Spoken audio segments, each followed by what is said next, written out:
Supreme court کے ججز جو ہیں وہ فیض حمید سے گھبراتے تھے؟ یہی سمجھ لیں فیض حمید ہی تھا. پریشر نہیں بھی ڈالتا تھا نا تو اس کا پریشر محسوس کر لیا جاتا تھا. فیض حمید آپ سے کچھ فیصلے کروانا چاہ رہے تھے. وہ میرے پاس آئے تھے جی کہ پہلے انہوں نے یہی بات کی جی کہ اس کو آپ ہمیں یہ فیض بتائیں حمید کہ نے کہا کہ نواز شریف کے لیے ڈیسائیڈ ہو گیا ہے کہ ان کی کنوکشن ہو گئی ہے. نواز شریف اور مریم کے لیے اس نے میرے ساتھ بدتمیزی کی تھی تو میں نے اسے کہا تھا یار میں آپ کو یہاں سے سیدھا جیل بھیج سکتا ہوں. فیض حمید صاحب بات یہ ہے کہ آپ مجھے چیف جسٹس آف پاکستان بنوا دیں گے اور اس کے عوض میں اپنا ضمیر آپ کے پاس گروی رکھ دوں تو مجھے یہ سودا قبول نہیں. کہ کیس کا فیصلہ آنا ہے اور ان دونوں نے ڈسکوالیفائی ہونا ہے. سپریم کورٹ کے ججز جو ہیں وہ فیض حمید سے گھبراتے تھے؟ دیکھیں جی میں تو دیانتداری سے میں آپ کو ایک بات بتا رہا ہوں کہ یہ جو نیکسس شروع ہوا تھا نا اس وقت میاں ثاقب نثار اور قمر جاوید باجوہ اور قمر جاوید باجوہ اس وقت جو تھا وہ آپ یہی سمجھ لیں فیض حمید ہی تھا. آئی ایس آئی کے ڈی جی آئی کا ہم نے اس دور میں کبھی نام بھی نہیں سنا تھا تو سب کچھ ظاہر ہے اسی کے کنٹرول میں تھا اور بہت زیادہ تھک اینڈ تھن تھا. اور مجھے لگتا ہے کہ اگر وہ پریشر نہیں بھی ڈالتا تھا نا تو اس کا پریشر محسوس کر لیا جاتا تھا. اچھا آپ کے مطابق جو آپ نے کچھ باتیں کی پہلے کہ جی جنرل فیض حمید آپ سے کچھ فیصلے کروانا چاہ رہے تھے، وہ فیصلے کیا تھے؟ بیسیکلی تو وہ اس لیے آئے تھے مطلب اس پریٹیکسٹ پہ آئے تھے کہ میں نے آپ کو یاد ہوگا کہ ایک آرڈر پاس کیا تھا اسلام آباد سے تمام طرح کی انکروچمنٹس ختم کرنے کا، جس میں سے I S I had quarter کے سامنے جو آپارا روڈ ہے وہ بھی شامل تھی. اچھا وہ اب ظاہر ہے ایک پورے اس روڈ کے ساتھ ایک اچھا خاصا پورا گرین بیلٹ جو ہے وہ انہوں نے اس اپنے حدود میں شامل کیا ہوا تھا. اور ظاہر ہے اگر آپ کسی مائٹی ون سے کوئی اپنا آرڈر نہیں ایگزیکیوٹ کروا سکتے تو پھر یہ تو کچھ چھابڑی والوں کو کسی بازار سے ہٹا دینا یا فٹ پاتھ سے ہٹا دینا یہ کوئی بڑی وہ چیز نہیں ہے. تو خیر وہ میں نے آرڈر کیا، سی ڈی اے بھی اس میں ریلیکٹنٹ تھا لیکن میں نے سی ڈی اے والوں کو بھی ٹائٹ کیا. وہ خیر وہ گئے تو اس کے حوالے سے وہ میرے پاس آئے تھے جی کہ پہلے انہوں نے یہی بات کی جی کہ اس کو آپ تھوڑا ہمیں ٹائم دے دیں، ریویو کر دیں. تو میں نے انہیں کہا تھا جی بات یہ ہے کہ میں نے اپنا آرڈر کر دیا ہے، میں آپ کو صرف اسی صورت میں کہہ دوں کہ آپ کورٹ میں پیش ہو کے بتائیں کہ 2 مہینے کے اندر آپ یہ اس کو ریموو کر دیں گے تو بس اس کے علاوہ کوئی دوسرا راستہ نہیں ہے. تو باقی اگر میرا آرڈر آپ نے چیلنج کرنا ہے سپریم کورٹ کر لیں، ثاقب نثار صاحب کے پاس لگے گا، وہ میرا نام دیکھتے ہی اس پہ کچھ نہ کچھ اس کو آلٹر کر دیں گے. تو خیر یہ انہوں نے بات کر کے پھر انہوں نے بات اس انداز میں مجھ سے شروع کی کہ سر یہ جو اکاؤنٹیبلٹی کورٹ ہے اس کے فیصلے کے اگینسٹ جب اپیل وغیرہ فائل ہوتی ہے تو اس کا کیا پروسیجر ہے. تو میں نے کہا جی کوئی پرٹیکولر کیس ہے؟ تو انہوں نے کہا ہاں جی وہ نواز شریف والا کیس ہے. تو میں نے انہیں کہا جی اس میں تو ابھی فائنل نہیں ہوا کوئی، مطلب ان کی ایکویٹل ہوئی ہے یا کنوکشن ہوئی ہے، ابھی تو کچھ نہیں ہوا، تو ابھی تو اس میں 8-10 دن پڑے ہیں. تو وہ کہنے نہیں سر وہ تو طے ہو گیا ہے کہ کنوکشن ہونی ہے، اب صرف کوانٹم کا ایک منٹ ہے. یہ آپ کو فیض حمید نے کہا کہ نواز شریف کے لیے ڈیسائیڈ ہو گیا ہے کہ ان کی کنوکشن ہو گئی ہے؟ نواز شریف کے لیے، نواز شریف اور مریم کے لیے. تو میں نے کہا جی how you are so sure? تو اس نے کہا بس سر چھوڑیں نا ان باتوں کو، بس دیٹ از اچھا. میں نے کہا جی اگر آپ کو اتنا کچھ پتہ ہے تو ہائی کورٹ کا بھی آپ کو پتہ ہی ہوگا ہائی کورٹ میں کیا ہوتا ہے. کہتا ہے سر ہماری جو ٹاپ ارشلان ہے اس کا یہ خیال ہے کہ اگر یہ ہائی کورٹ میں کیس اس بینچ میں جائے جس کا حصہ شوکت عزیز صدیقی بھی ہوں تو ان پروسیڈنگز کو کچھ کریڈنس اٹیچ ہو جائے گی. تو میں نے انہیں کہا جی بات یہ ہے کہ پہلے تو آپ مجھے یہ بتائیں کہ آپ نے میں پورے اسلام آباد ہائی کورٹ میں ایک کام کر رہا تھا ایک سینئر پیونی جج کی حیثیت سے، تمام مرڈر ریفرنسز میں سن رہا تھا، نیب کے کیسز میں سن رہا تھا، باقی جو بھی ڈویژن بینچ کے کیسز ہوتے ہیں وہ میں ہی سنتا تھا. تو آپ نے مجھے بینچ سے ہٹوایا کیوں؟ تو وہ کہنے لگے جی کہ بات یہ ہے کہ جو ہماری لیگل ٹیم ہے اس کا یہ خیال تھا کہ اسلام آباد ہائی کورٹ میں ایک ہی جج ہے جو کرمنل کام کو سمجھتا ہے اور جو پرو ڈیفنس بھی ہے تھوڑا سا، اور وہ میرا انہوں نے نام بتایا. تو انہوں نے کہا جی کہ میک شور کہ اس سے ریلیٹڈ یا یہ کیس ان کے پاس نہ جائے. تو پھر ہم نے آپ کے چیف جسٹس آف پاکستان کو ریکویسٹ کی، انہوں نے آپ کے چیف جسٹس کو کہا، اس لیے آپ کو بینچ سے ہٹوایا گیا. تو میں نے کہا جی جب آپ کا یہ تو اب آپ کو کیا مسئلہ ہے؟ تو وہ کہنے لگے جی ہم یہ چاہتے ہیں کہ یہ اس طریقے سے ہو جائے. تو آپ یہ بتائیں کہ آپ کے پاس اگر یہ اپیل آئے تو آپ کیا کریں؟ تو میں نے انہیں کہا، میں نے کہا جی بات یہ ہے کہ اللہ تعالیٰ کے فضل سے میں وہ پاکستان میں شاید واحد جج ہوں جس کے سامنے اگر فائل آئے گی اور اسے یہ محسوس ہوگا کہ ملزم کا جرم بڑا ہے اور اس کو سزا کم ہوئی ہے، تو الحمدللہ میرے اندر اتنا حوصلہ ہے کہ میں اس کو انہانسمنٹ کا نوٹس دے دوں. لیکن بات اگر ادروائز ہے تو میں کسی کی دنیا بنانے یا بگاڑنے کے لیے اپنی عاقبت نہیں خراب کر سکتا. تو اس پہ اس نے کہا سر اس طرح تو ہماری 2 سال کی محنت ضائع ہو جائے گی. تو پھر اس نے کہا سر ہم اصل میں یہ چاہتے ہیں کہ الیکشن سے پہلے نواز شریف اور مریم جو ہے وہ باہر نہ آئیں اور رہیں. تو اگر یہ تو میں نے اگین کہا، میں کہا جی بات تو وہی ہے جو میں نے کر دی ہے. تو پھر اس نے کہا دیکھیں سر ہم یہ سوچ رہے ہیں کہ ہم سپٹمبر میں آپ کو اسلام آباد ہائی کورٹ کا chief justice acting chief justice بنوا دیتے ہیں.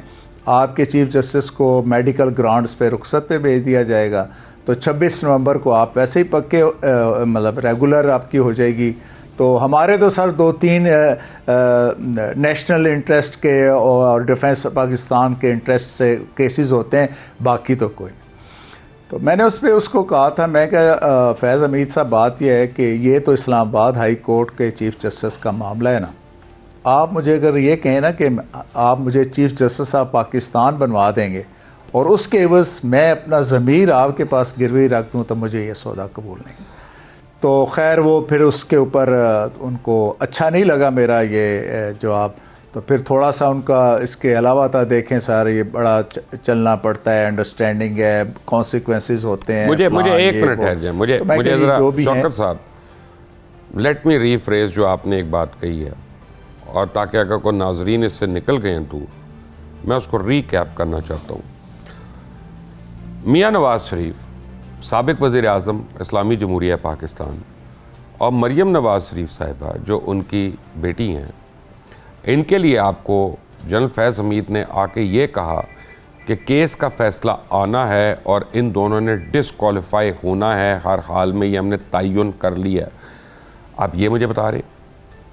یہ مبشر بھائی ایک منٹ دیکھیں، ڈسکوالیفیکیشن کا انہوں نے نام نہیں لیا تھا. انہوں نے یہ کہا تھا کہ سر کنوکشن تو ہونی ہے، صرف کوانٹم آف سینٹنس. تو کنوکشن تو رائزنگ آف دا کورٹ تک بھی ہو جائے تو ڈسکوالیفائی ہو گیا نا، جیسے یسر رضا گیلانی صاحب ہوئے تھے. جی اس ایز اے اس کا کانسیکوینس ظاہر ہے ڈسکوالیفیکیشن ہی ہے. جی تو اچھا اب یہ آپ سب یعنی مجھے اب لگ رہا ہے آپ کی بات سے کہ یہ صرف اور صرف عمران خان کو فائدہ پہنچانے کے لیے کیا گیا تھا. دیکھیں جو بعد میں ساری چیزیں منظر نامے پہ سامنے آئیں اور جس طرح بہت سی چیزیں انفولڈ ہوئیں، اس سے تو یہی اندازہ ہے کہ وہ ایک پورا ایک بڑا ایک پروجیکٹ تھا اور ایک ظاہر ہے کسی کو آؤسٹ کر کے کسی کو ان کرنا مقصود تھا اور کسی کا نقصان کر کے کسی کو فائدہ دینا مقصود تھا. اور اس میں تو بالکل ببانگ دہل یہ بات کہتا ہوں کہ یہ اگر اس وقت کی ملٹری اسٹیبلشمنٹ اور اس وقت کی سپریم کورٹ کی جو ٹاپ کی لیڈرشپ ہے اس کے درمیان یہ ایول نیکسس نہ پیدا ہوتا تو یہ کام کبھی بھی نہ ہوتا. اب مجھے یہ کہنا چاہ رہے ہیں کہ اس وقت جو 2 سال جی آئی ٹی نے کام کیا، سارے کام کیے، جو ڈاکومنٹس آئے میں نے بھی دکھائے ٹی وی پہ، ہم بھی بہت زیادہ اونچا بولے کہ نواز شریف چور ہے، نواز شریف کو ڈسکوالیفائی کرو اور ایون فیلڈ کا جواب دو اور یہ کرو. یہ آرکسٹریٹڈ تھا.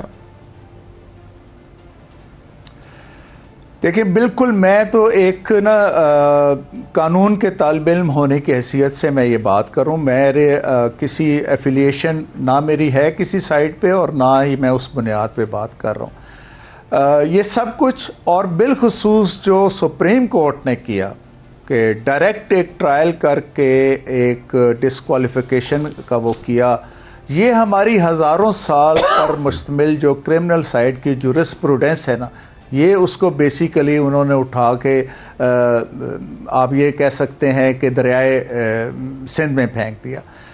کیونکہ کوئی بھی پاکستان میں کرمنل پروسیڈنگز ہے نا، ایون آرمی ایکٹ میں بھی فیڈرل شریعت کورٹ نے یہ کہا تھا کہ رائٹ آف اپیل نہ ہونا جو ہے وہ ان اسلامک ہے، اس لیے اس میں سیکشن 133B انسرٹ کی گئی تھی. اب ایک ایسی پروسیڈنگز جو کانسٹیٹیوشن کے اگینسٹ ہے، جو اسلامک جورسپروڈنس کے اگینسٹ ہے، جو نارمز کے اگینسٹ ہے، جو پریسیڈنٹ کے اگینسٹ ہے، جو سیٹلڈ ہماری جورسپروڈنس ہے اس کے اگینسٹ ہے، تو اس کو تو ظاہر ہے آپ نیک نیتی کا فیصلہ تو نہیں کہہ سکتے. 100% ظاہر ہے وہ ایک بدنیتی پر مشتمل اور کسی کنسپائریسی کا حصہ تھا جو وہ فیصلہ ہوا. کہ اگر یہ رتی برابر بھی صحیح ہے تو پاکستان کے ساتھ، یہ انڈیویجول کے ساتھ تو ہوئی زیادتی ہوئی، پاکستان کے ساتھ کس طرح کی زیادتی ہوئی ہے؟ لیکن فیض صاحب سے جب آپ کی ملاقات ہوئی یا ملاقاتیں ہوئیں تو وہ آپ کے پاس آئے تھے کہ آپ ان کے پاس گئے تھے؟ نہیں وہ میرے پاس آئے تھے. اور یہ دفتر میں آئے تھے، عدالت میں، اس سے پہلے نہیں سر یہ میرے گھر آئے تھے. اس سے پہلے چونکہ انہوں نے اپنے جو ان کے ایک مخصوص ٹیم تھی، ان کا ایک جو اس وقت کے سیکٹر کمانڈر تھے بریگیڈیئر عرفان رامے، ان کو بھیجا تھا اس کے لیے. تو اس نے میرے ساتھ بدتمیزی کی تھی، تو میں نے اسے کہا تھا یار میں آپ کو یہاں سے سیدھا جیل بھیج سکتا ہوں، لیکن میں کل ہی عمرے سے واپس آیا ہوں تو ابھی میرے اوپر وہ کیفیت طاری ہے، ورنہ میں یہاں سے آپ کو جانے نہ دیتا. تو ویسے آپ مجھے حیرانی ہو رہی ہے آپ کی بات پہ، کیونکہ میں رامے صاحب کو جانتا ہوں تو بہت نفیس انسان ہے، دھمکیاں ومکیاں نہیں دیتے. بس وہ پھر خیر جا کے انہوں نے بتائی ہوگی تو بظاہر پھر وہ ایک ڈسٹرکٹ ایڈمنسٹریشن کے اسلام آباد کے ایک افسر تھے. میں پرپسلی ان کا نام نہیں لینا چاہ رہا کہ ان کے لیے مسائل نہ بنے. تو انہوں نے مجھے کہا تھا سر اس طرح وہ آنا چاہتے ہیں اور یہ جو کل رامے صاحب کر کے گئے ہیں اس پر وہ صرف معذرت کرنا چاہتے ہیں. اس پریٹیکسٹ پہ وہ میرے پاس آئے تھے اور ظاہر ہے پھر اور 2 دفعہ آئے اور یعنی پھر بیچ میں دوسری باتیں بھی فاتحہ کے لیے آئے ہیں اور رشتہ کرنا چاہ رہے تھے. بیسیکلی یہ ہوا نا، آئے وہ فاتحہ پڑھنے تھے لیکن رشتہ کرنے چلے گئے.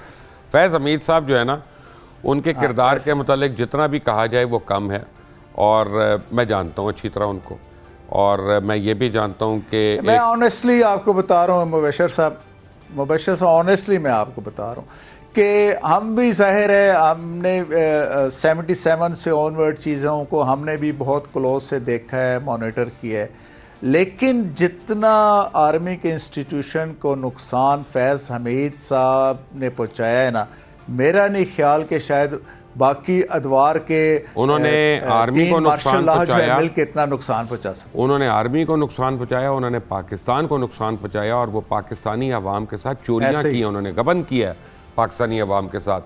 اور ان کی جو چکوال میں جو پیلسز بنے ہوئے ہیں جو اربوں روپے کے، وہ پتہ نہیں نیب کو نظر نہیں آ رہے ایسٹ بیونڈ مینز کے اندر، کیونکہ سارے کہیں اور دیکھ رہے ہیں، یا جو سامنے دیکھ بھی رہے ہیں وہ بھی ان کی بھی آنکھوں میں موتیا پڑ گیا، ککرے پڑ گئے.